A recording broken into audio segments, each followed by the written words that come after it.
Hello, everyone, and welcome once again to another Saturday that we get to come together and listen in on Masterpiece Conversation. This is a place that we've created to help us as, immigrants, people in the minority category, and also living, in the diaspora to learn and sometimes relearn, right? And just be open to some of the things that we don't know, but we can always learn. I am a strong, advocate for learning. I don't think I have it all, but I think I'm okay learning. So I know you are excited to learn and you're joining us today. My name is Tina Grace. I will be facilitating this conversation. And guess what? It's Father's Day weekend. So our focus is on our men right here in the diaspora. They do so much for us. They have great, great intentions for their families. And we wanted them to know that they are supported by amazing people, sisters, wives, friends. We respect them, we love them, and we want them to do well.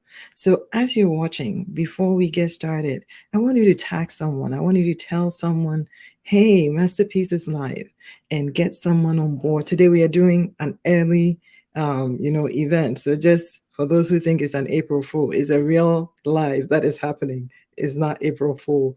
It is actually a good starter for our Father's Day because we have a lot of activities also lined up. And so we wanted to get this done early. And at the end of the of this live, I'm going to tell you part 2 of what is going to happen later in this day. You're going to see a surprise one person who is a father who is doing different things here in our local community in Lexington. So tag someone, tell them we are live, and it's time for us to have a conversation. All right, let's dig in.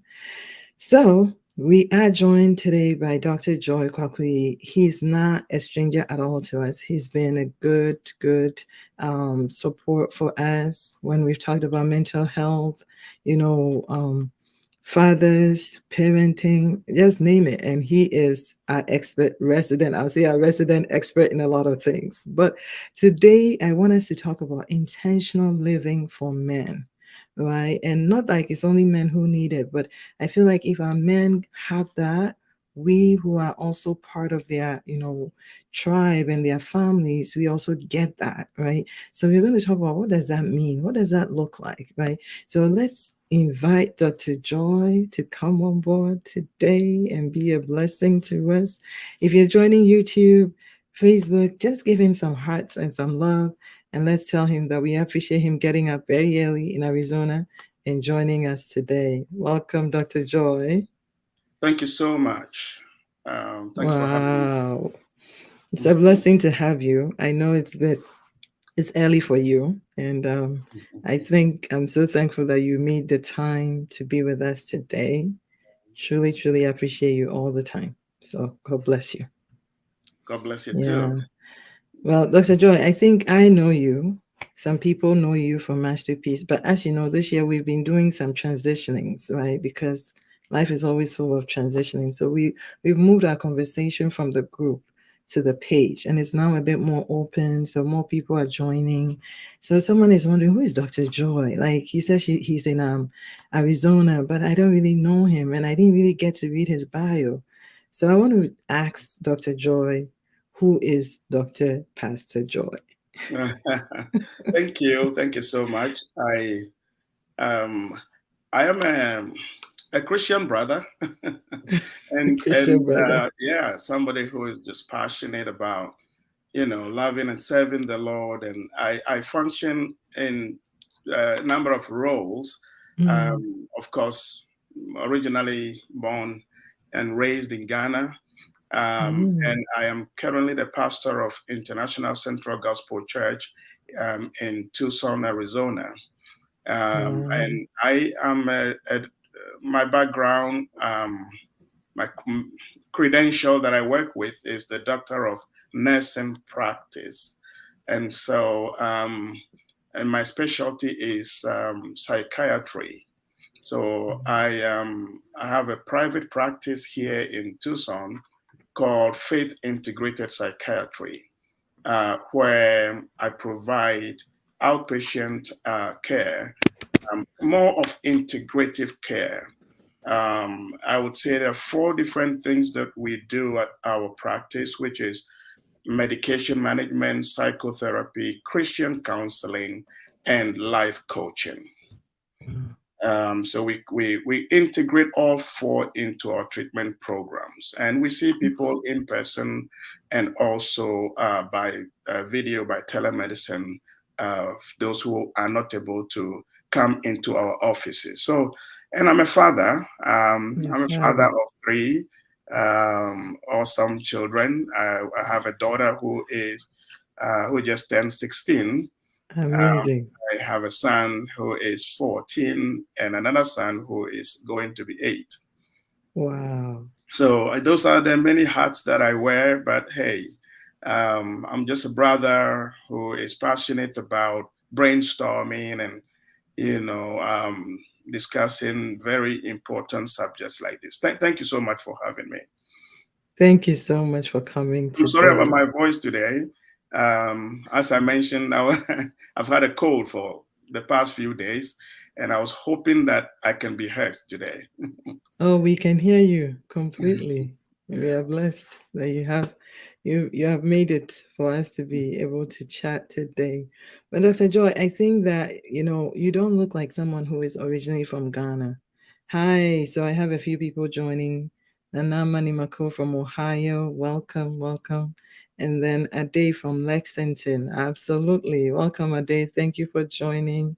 Every other person, please drop it in the chat where you are joining from. We want to welcome you and tell someone. Don't forget, it's Father's Day weekend, and we want to make sure that our men know that we are thinking about them. Okay, so tell someone. Don't just listen alone, but tell someone that Dr. Joy wants to speak to this gentleman, this other brother that you know.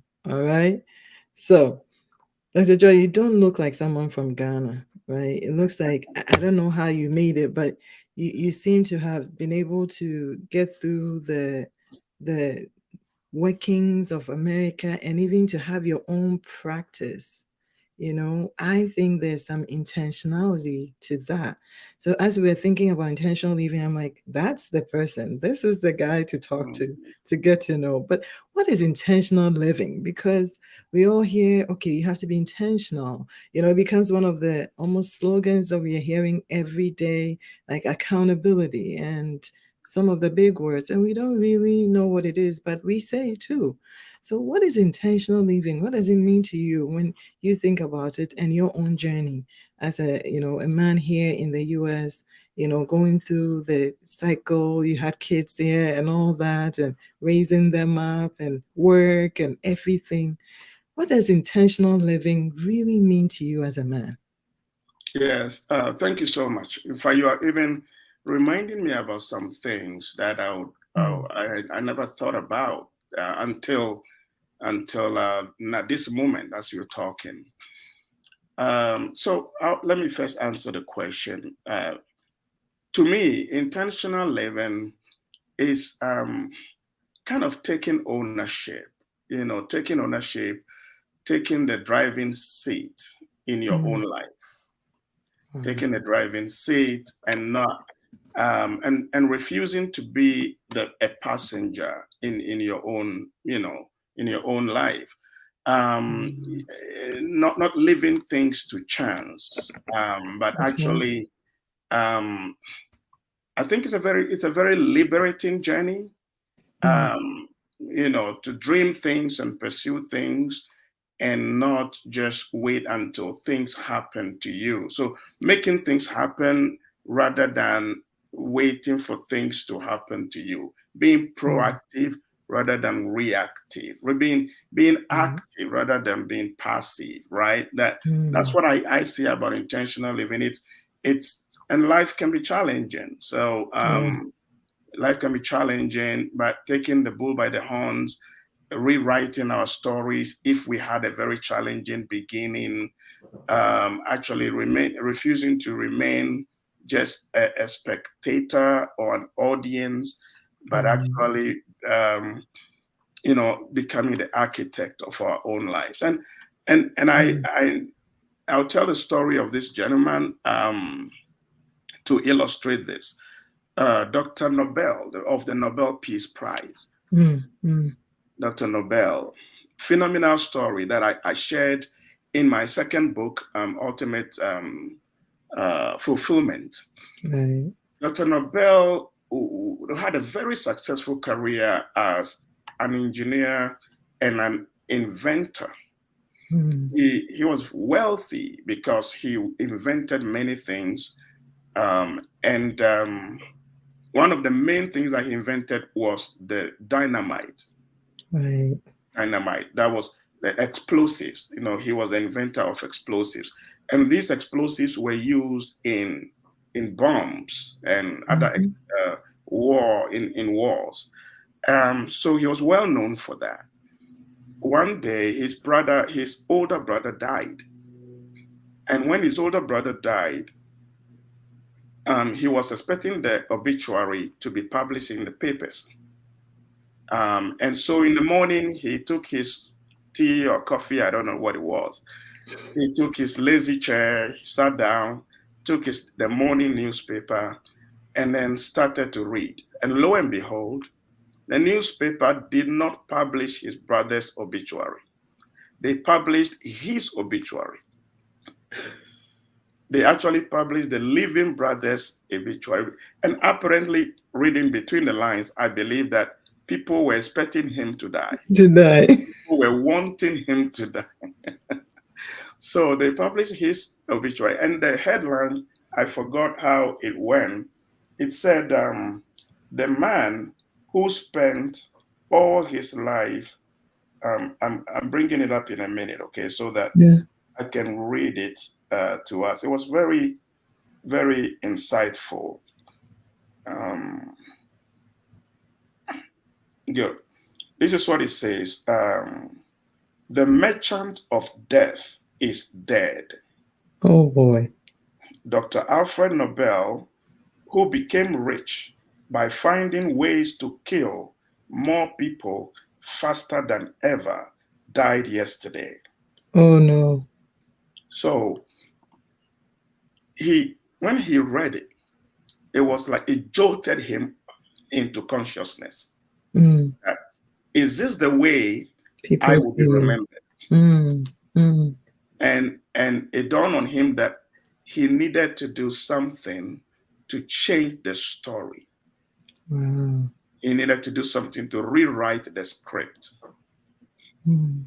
So he decided to devote a chunk of his wealth to founding this peace prize that would honor people who achieve great things around the world. And now Mm. people know him by the second chapter of his life. Right. We don't know him by the first chapter. That is how one man who believes that, right, that by intentional living, you can Mm-hmm. change the story. That's how he changed his story. Wow. Wow. So we are the architects of our lives. Dr. John, when you say some of these things, a lot of us coming from different backgrounds, we begin to, become very, spiritual or, superstitious about it. Like, oh, it's God and it's not us. And so sometimes we don't take that ownership. And I get the fact that it's God that is ultimately helping us every day when we get up. But what you're saying is for us to have this intentional living, we have to also be participating in this everyday life. Is that what it is? Absolutely. Let me ask this question. It's not to be answered, but when was the last time you saw God working on the earth?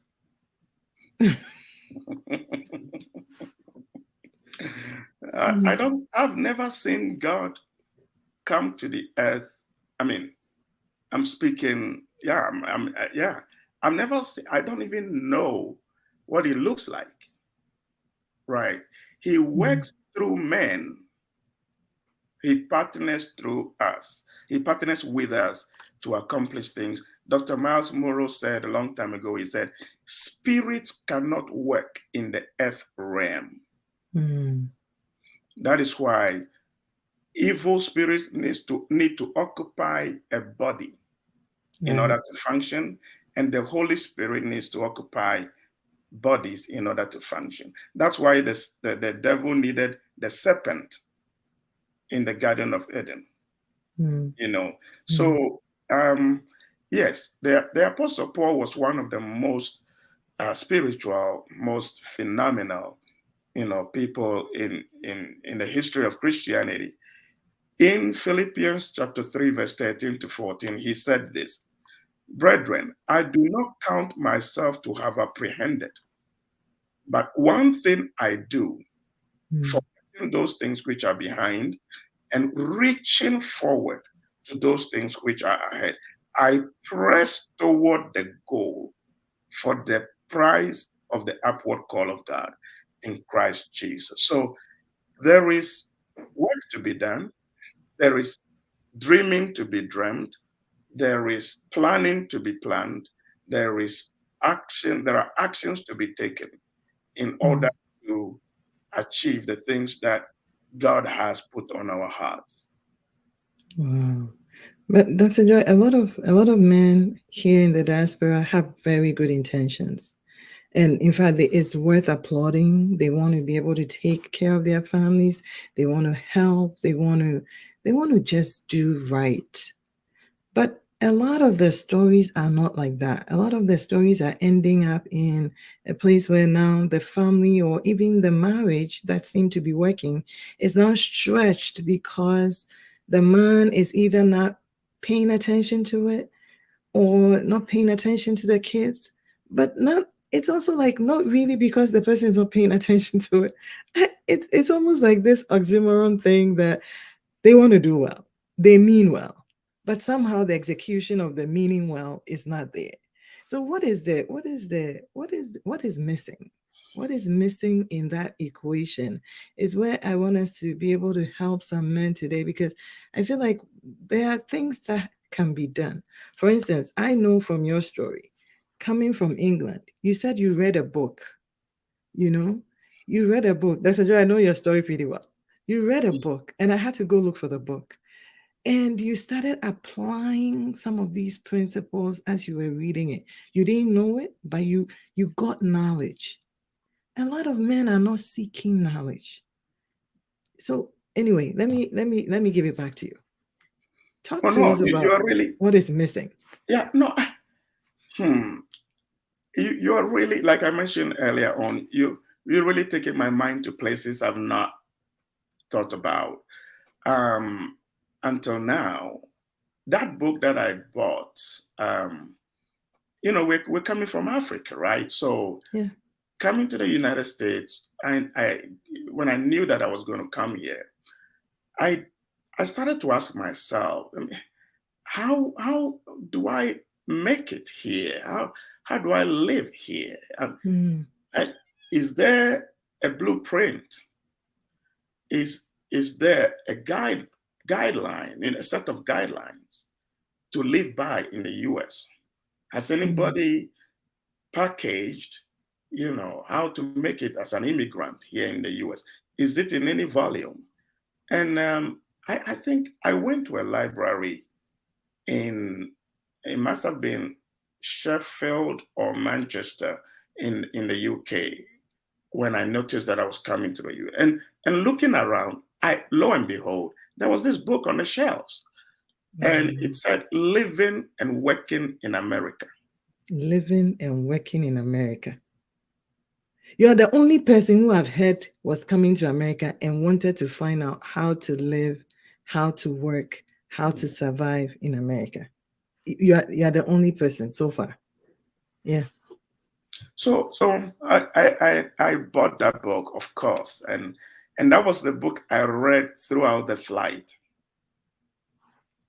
I read it, I underlined it, I painted it, I colored it, I wrote notes in the columns, in the margins, and it was Wow. well organized. I don't have it here. I think I lent it out, and I since then I bought copies for other people, and it was organized in terms of housing, you know, immigration papers, legal things, Yeah.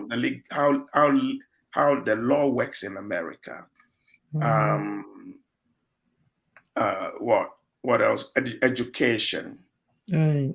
and then profession. I mean, and driving. There was a whole chapter on driving around the U.S. And so it was really, really helpful. One Yeah. book that I think was great value for money.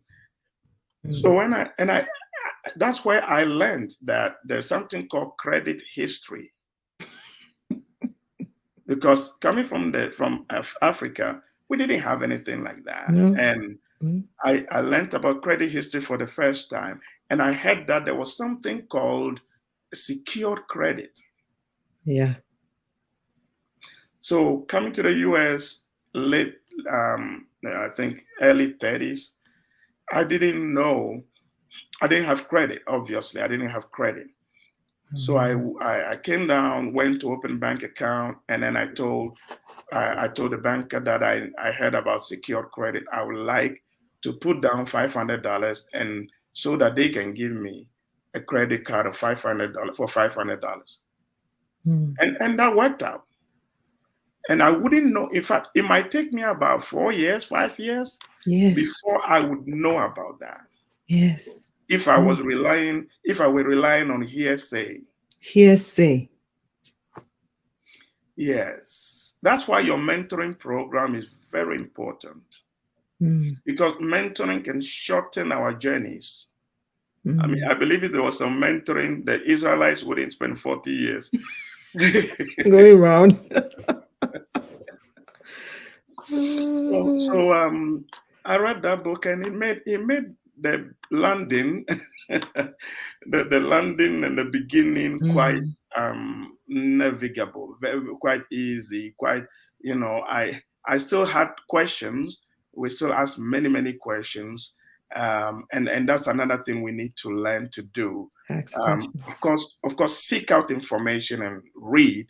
I think reading is one of the biggest, the most valuable gifts that have been given to us. We can buy the minds, acquire the minds of other people just by reading, and then ask questions. The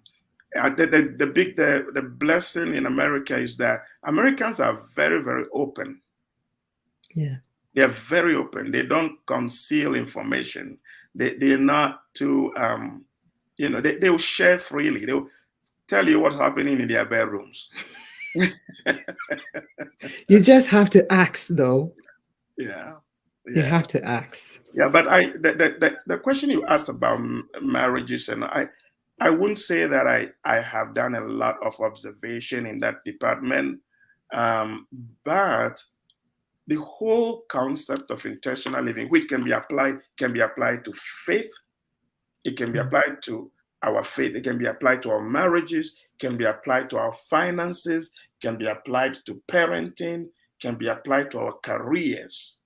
So intentional living runs through all these spheres of life. Such a phenomenal subject, and it's just say, what kind of marriage do you want, really? What kind of marriage are you looking for?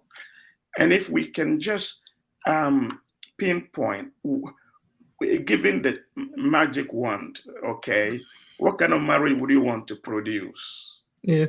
And let's put it down. It may sound like you're being a dreamer. Yeah.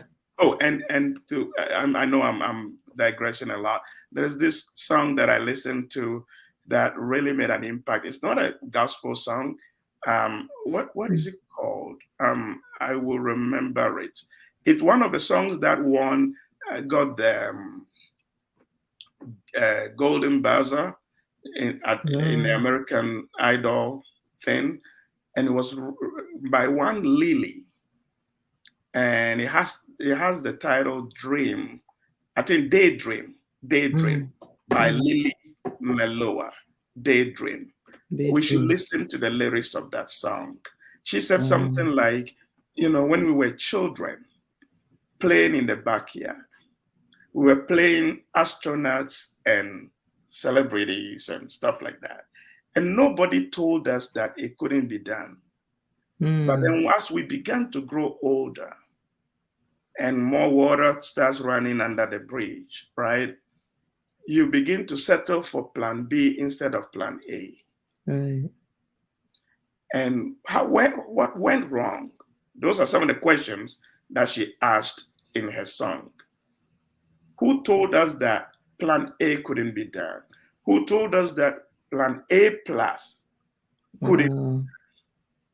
Wow. Somebody told us a story that changed our minds. Mm, And those stories are very misleading. But going back to intentional living, I think it takes simple things like, what is the one thing you want to accomplish in your marriage? How do you want your marriage to look like? Once we can put that on paper, that becomes the ultimate goal, right? And then we can plan, we can come backwards now and plan what little activities or tweaks can we make in order to accomplish that goal. And usually I realize that they are not big things. they're not. They, Yeah.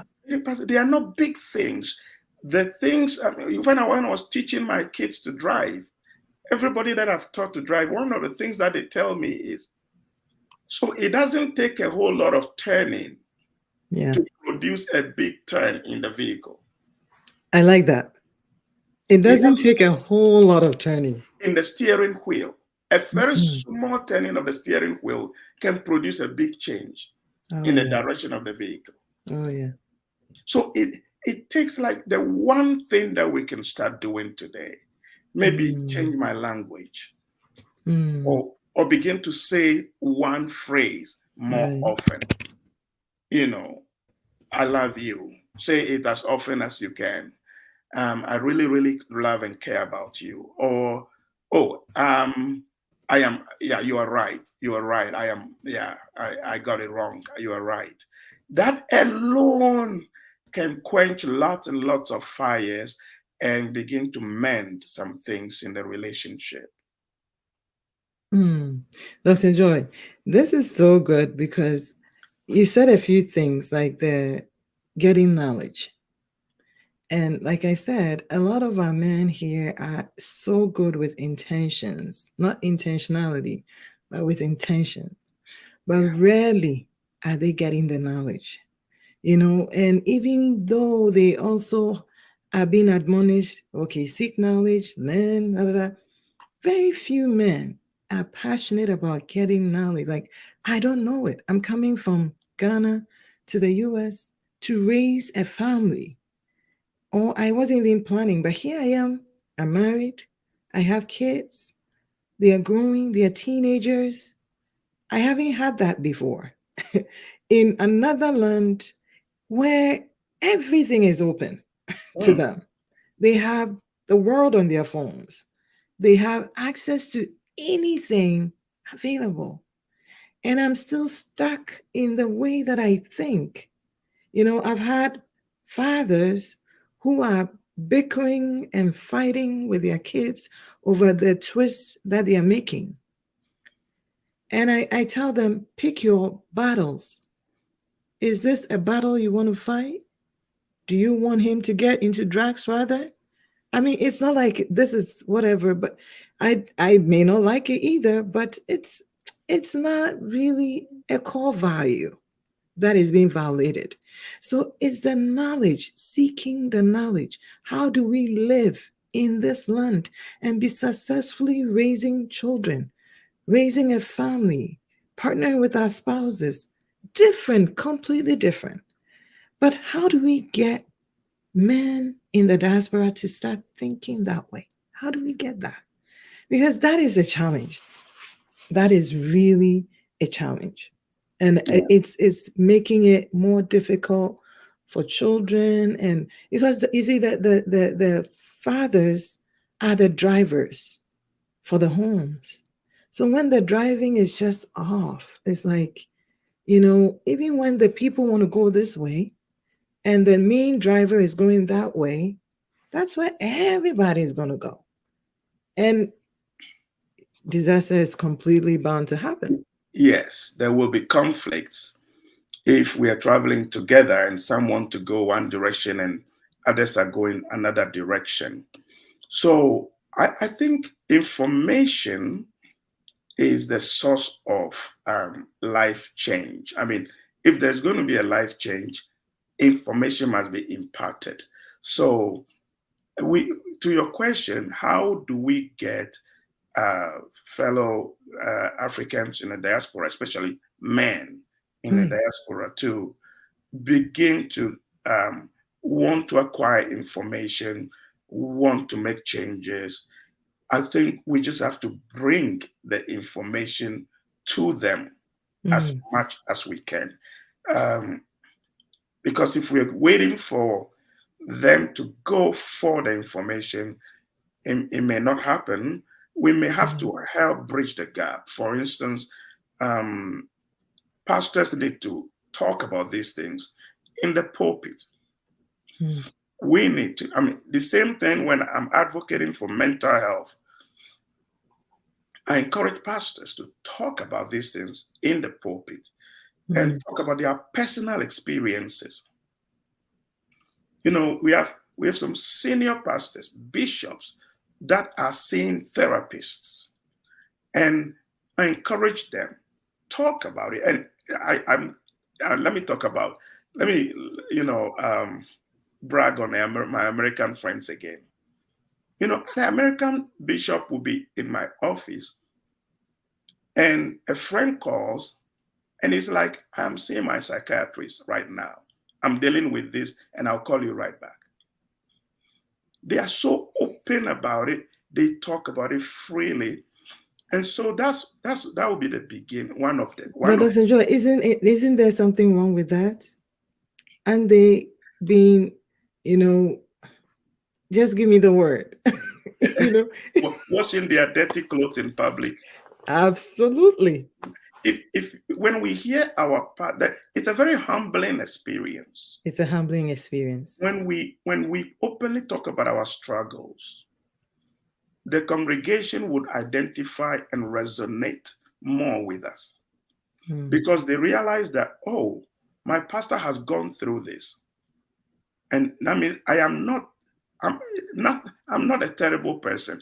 It's not like something is wrong with me. Okay, so that's one angle that we can start the conversation from. Another angle is actually these programs like this one, where we're putting ourselves out there and just talking about them freely.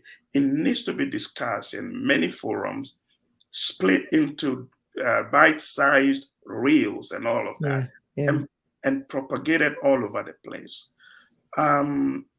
Sometimes I would admonish the wives also, or the children. If you notice, like I have some teenagers that come to me and they have challenges with their parents, and I encourage them. There may be a generational gap, there may be a knowledge gap. Ask for these things to be discussed freely. Tell your parents, today, Dad, can we talk about sex? Can we talk about, drugs? Can we talk about tattoos? I had two teenagers that cornered me in my office, about tattoos. And I mean, they will come and see me struggling. But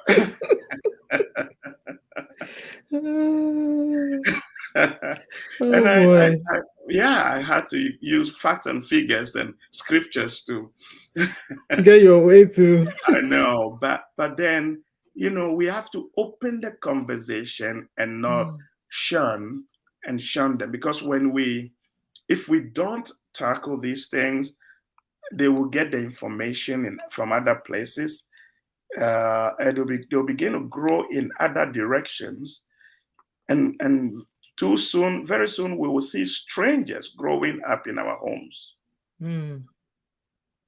and you are like, who are you?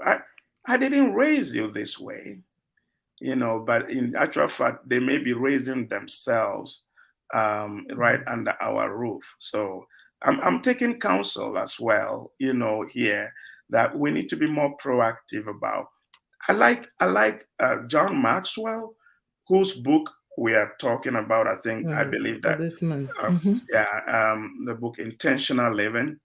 I like what his father did. His Yes. father did a lot of things. So when I see him now, I am not surprised You're he not is where he surprised. is. Mm-hmm. His father paid him for reading books. Yes. His Yeah. father offered money for him for the books that he was reading.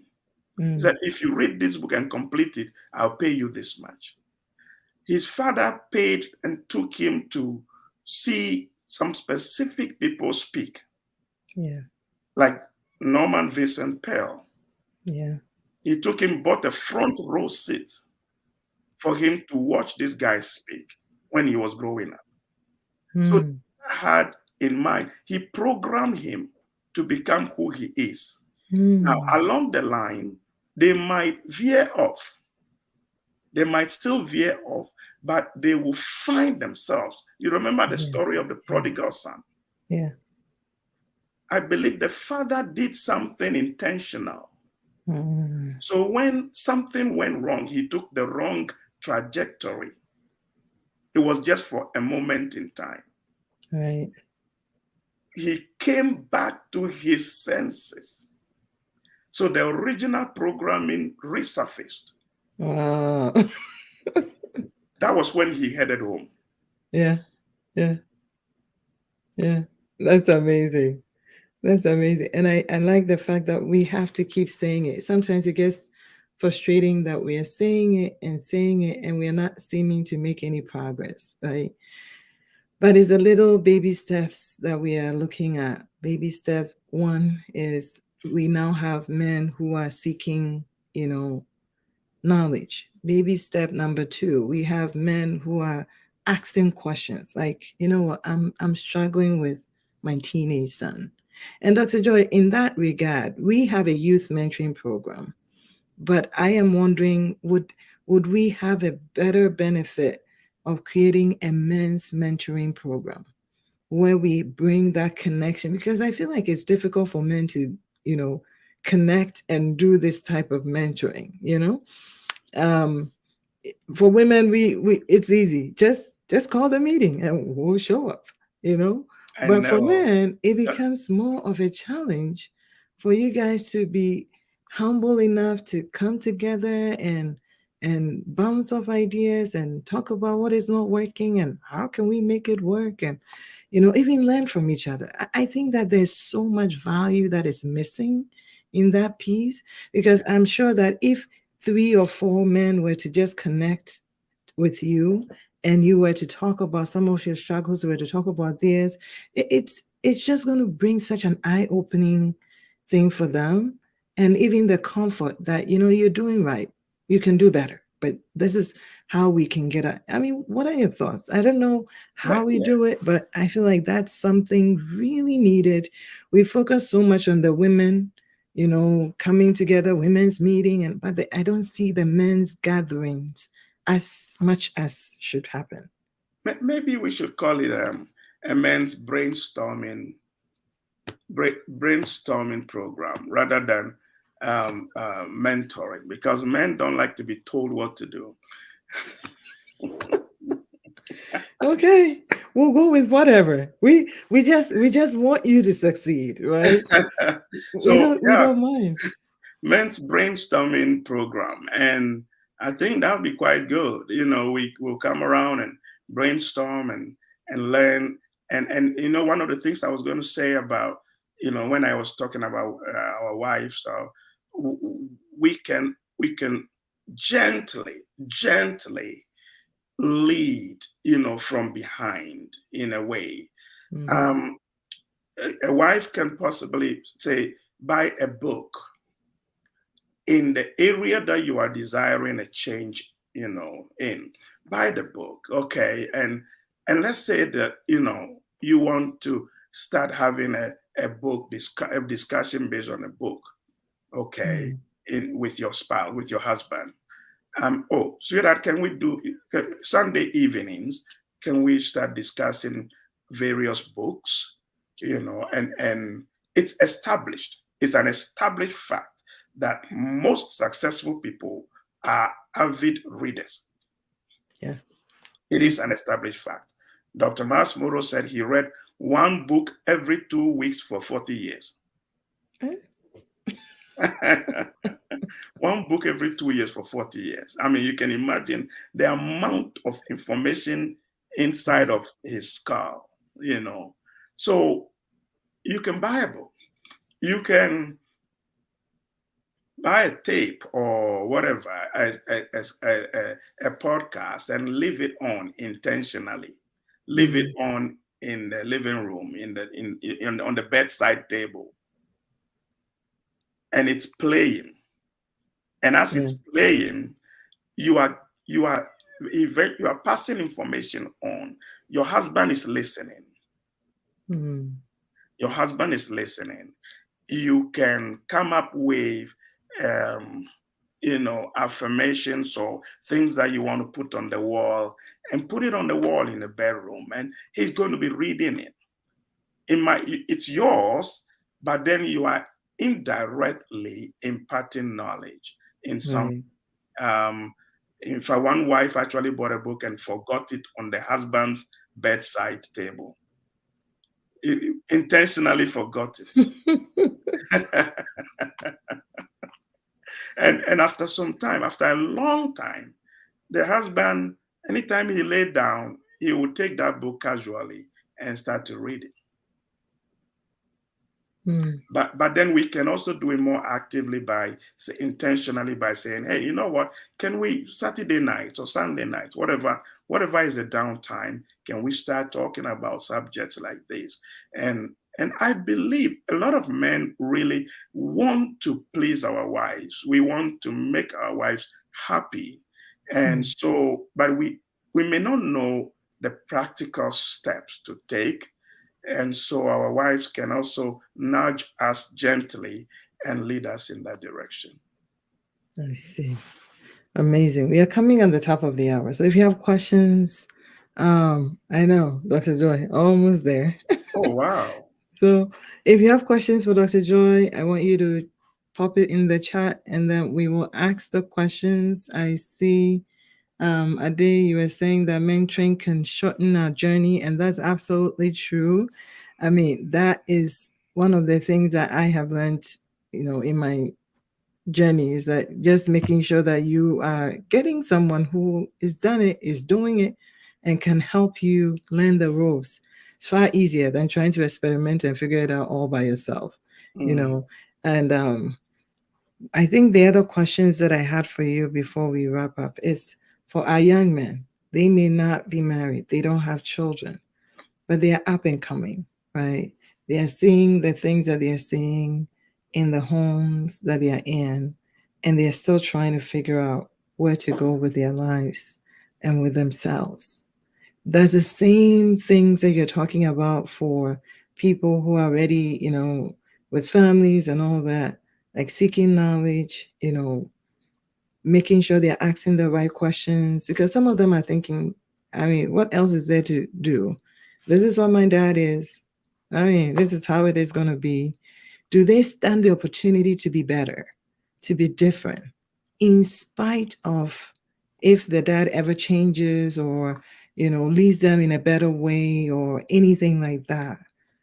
Can they still find other role models and learn and become better? Because at least I tell my mentoring students, I tell them it's not dependent on your family and even your dad. It's true. Yes, you're part of it. But think about those who didn't even have a dad. When they were born, the dad was not alive or anything like that. And they become very great and do well. That could be your story too. So how are their chances, coming up in some of these, first generation, and just trying to figure out how can I be better? Yeah. No, actually, I want to say to begin that they have a golden opportunity. Mm, They have a golden opportunity to do far more, to make much more difference, to yeah. make more impact than the immigrant generation. Wow. Absolutely. Hands down, if you're listening to me and your parents came here from Africa or any other place, and then you got born here and raised here, count yourself super blessed. Wow. Because one of the things that I've always believed is that every generation needs to become greater than the preceding generation. Absolutely. Oh, yeah. Otherwise, then you have failed. Mm-hmm. If you don't go further, do more than your parents, and I just want to say it's not a competition, anyways, It's but not. if you don't do more, because they provided a platform for you, whatever your Mm. parents did is like a seed, and a tree is always bigger than the seed. The fruit Wow. is always bigger than the seed. Yeah. So whatever they did for us is, well, for you, is the seed, and that seed needs to be planted in the soil, in the still rich soil of America, Yeah. right? It is still Yeah. rich. I It's still mean, very rich. we will not be deceived into thinking that America is such a horrible place to be. No, no, it's still a land of opportunity, It is. and and produce something significantly better. And I would say these principles that we're talking about, setting goals. Oh, there was a long time ago, I think I was a teenager in Ghana, and I listened to a talk on goal setting and goal getting. Boy. I still remember that topic, goal setting and And goal goal getting. setting. That's basically intentional living. Yeah. And these principles cut across generations. Mm-hmm. They can be applied by anybody. Mm. I didn't even know. I heard it from John Maxwell that um, this man who founded the United States, who traveled across, what was his name? Who's that? I forgot his name, but he was 68. Oh. He was 68 years old when he started recruiting people to do the American voyage. Mm. The great Mm. voyage from Europe here, and he Mm. started to recruit people. And he Mm. said, I mean, he wrote a script. He actually developed a whole script, kind of a manifesto, Wow. sharing his vision and walking person to person, trying to propagate his vision and recruit a team. And John Maxwell copied the same method, Mm. did the same thing when he was, building his initiatives. He Yeah. said he spent about 2 years. He wrote all that he wanted to do. And I think that's one of the things that is missing in the diasporan community. It's missing. We don't like people to hear our matter. Not But only that, we can't even write it out for our own selves just yeah, because it may be discoverable. ah, we don't want to document things, and we don't want to. I noticed that just putting pen to paper, Makes a there is difference. a miracle that happens Yes. between things that are kept in the mind and things that are expressed on paper. I Yes. believe that some parts of the brain, I didn't study that, but some parts of the brain become activated Yeah. when you start to write. Mm. That will never be active if you kept things in your mind. Wow. And so John Maxwell actually wrote down his vision, all that he wanted to do, what he's going to do, made it specific. The Habakkuk chapter 2, verse 2, write the vision, make it plain on tablets so that he may run who reads it. Mm. Mm. Mm. And so he went around. He said he made five by seven copies. He printed it on 5 by 7 paper. Laminated. And he was going from person to person everywhere he would go, barber shop, supermarket, he would distribute his vision. And he was asking people, will you come with me? Wow. Can you imagine Wow. that? Now he's built such a huge movement Yeah. that is changing destinies, that is changing lives. He's done something phenomenal, something historic, and that can be done. I mean, so youngsters, the playing field is wide open. It's Mm. wide open. Um, I mean, it's like a blank. And coming back to John Maxwell, his assistant gave him a book, Yeah. the greatest story that was ever told. Mm. He saw that book, greatest story ever told. He was so excited to read it. And when he opened that book, it was blank. And the assistant wrote a note in the book and say, John, put your story here. Wow. Put your story here. So we have this blank sheet that was handed over to us. We just have to fill it with whatever we want to. And I love that. I pray, something is going through my body now as I speak. I pray that, youngsters, I mean, middle age, anybody listening to me will feel what I'm feeling. We Mm. have a blank sheet right in front of us, Mm. waiting for us to write whatever we will on it.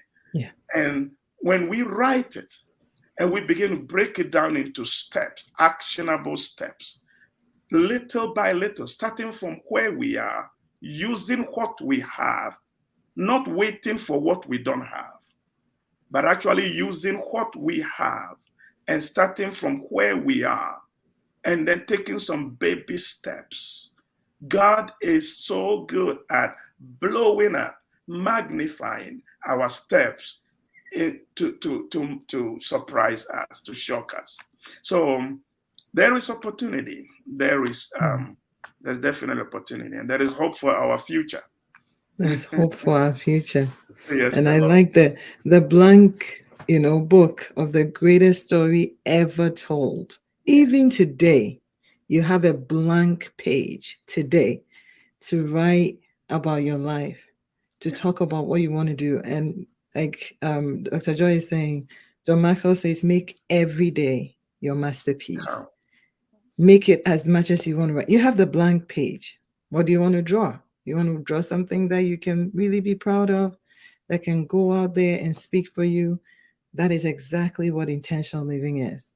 Thank you so much, Dr. Joy. Before we wrap up, I have a few announcements I wanted to call out before we go. We are starting our 5K annual event July 1st. So, for those of us in the Lexington area, it's time to walk.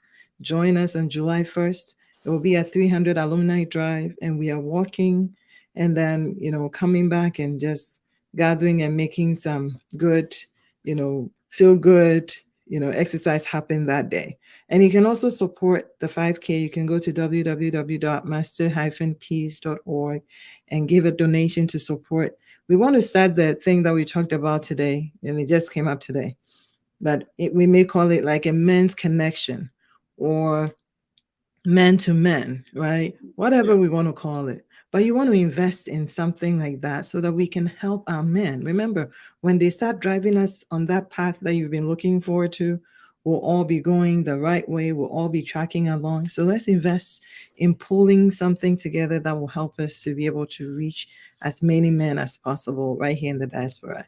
And then we also have the Google certification program still going on. If you're interested, go online, www.master-peace.org, and apply, and we will make sure you get a scholarship to take a course. Be intentional about your future, right? And know that you have opportunities here that you can do. You can take advantage of. We also have the youth mentoring program that is kicking off again this September. So if you have anyone between the high school ages from ninth grade all the way to 12, we want to support them. We want to give them the direction. right? To know that they have a future. They have, like Dr. Joy said, a good playing field to do a whole lot and make an impact. And of course, we also have our crucial conversations happening. It's a course, it's a free course. Typically, you'll pay over $300 to take that course. We have a facilitator and we have a grant for that. So if you need, not if, we all need that tool set that helps us to communicate, know how to react, know how to respond instead of reacting, right? So join us on that crucial conversation. It's coming on in September, and you can also apply for that one. And then go online, find a volunteer opportunity, and volunteer with us. Let's make a difference every day, making it a masterpiece. Hello, Agbe. It's good to see you. Well, we are wrapping up, Dr. Joy, and 1 minute. We've talked about a whole lot. He said we should seek knowledge as men. Men should be able to ask the right questions. They should be able to, write out their thoughts and have a plan, execute it. You've given us the idea to start this men to men connection that will have to give you the cheerleader position as as a coordinator for voluntold, you know. Yes, it's amazing. But Yeah. now that you brought the idea, we're going to work on it. What are your last words? Father's Day, we appreciate our men. We want them to do great. We want to support them. There's work to be done, of course, but we want them to know how much we appreciate them. So, from man to man, what are you talking to us about this Father's Day weekend? Or what is our takeaway? As you were speaking, something occurred to me, and I wanted to see if I can find it quickly. But it's a quote. I just want to leave, but I don't. Okay, here we go. Here we go. It's a quote from Isaac Newton. Mm. It says, "If I have seen further, it is by standing on the shoulders of giants." Wow. The fact that I am seeing further, I've accomplished more, I'm going further, I'm doing more, I'm making more impact than others, than before. The only reason is that I'm standing on the shoulders of giants. Wow. And what I want to say is, for men on this Father's Day, I would want to give us a challenge to begin to look at biographies of others. Let's begin to look at the biographies of others. Life is so short that we cannot wait until we experiment things, we fail, we learn from our own experiences, and then we improve. It will not take long before we get tired. We'll be tired. So I would say, let's get into the habit, and I'm challenging myself here. Let's get into the habit of reading biographies. Biographies. I think it will make us multiple times wiser than the previous generation, and it will shorten our journey significantly. Absolutely. Yeah. Learning from others. Yeah. Well, you had it. It's Dr. Joy here. Always a pleasure to have him. I told him he has to write his own version of the Intentional Living book. So I've said it out there. I'm a Ghanaian, but not really. So I've said it out there. So the next time we have him, which will be sometime the end of the year, when we are looking at mental health, I want you to ask him where he is with that book, because we want to be able to start reading it, But I am thankful that I'm connected to him. And you can also reach out. You know where to find him. He's on Facebook. He's on all the social media platforms. Even Google him, you'll find him as well. And write a review. Some of you may not have been to his practice directly, but you've had the opportunity to listen to him, been blessed by some of the nuggets that he shared. Give him a good review. Let's support him and his practice. Thank you so much, Dr. Joy, for making the time. And have a wonderful rest of your day, everyone around the world, as you watch. Enjoy Father's Day. Celebrate the man. Trust that God is going to do amazing things. We love you all. Bye for now. Bye. God bless you.